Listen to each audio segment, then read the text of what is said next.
Hey, Josiah, you watch people do everything right, stay clean, hold a job, wait years for a voucher, and still end up with nothing. What does that do to someone's belief system that the system will ever work for them?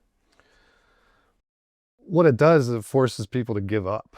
I mean, the truth is that people who are struggling with homelessness have often tried to get off the street. They've tried to get access to shelters. They've tried to get access to food. They've tried to get the job.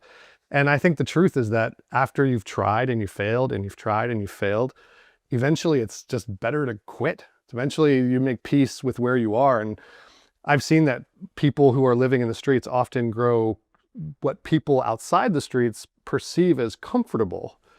But in reality, I think they're just making the best of what they have. And the fear of rejection, the fear of failure, the fear of being turned away is actually worse than the idea of staying another day in the street. And so there's a verse in Proverbs where it says, hope deferred makes the heart sick.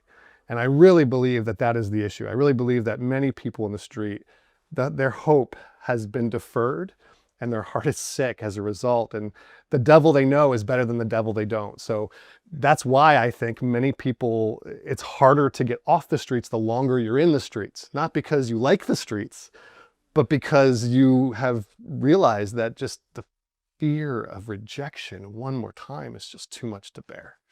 So that's why I think a lot of folks end up in the street longer than they'd like. And even some of the folks I've talked to who were like, oh, I choose this, or I want to be in the street. I don't even think that's true. I mean, because I've never talked to someone like a child who's like, I want to be in the streets when I grow up. Like, there's nothing there. And so the truth is that I think people are just making the best of what they have and they're playing the cards they've been dealt.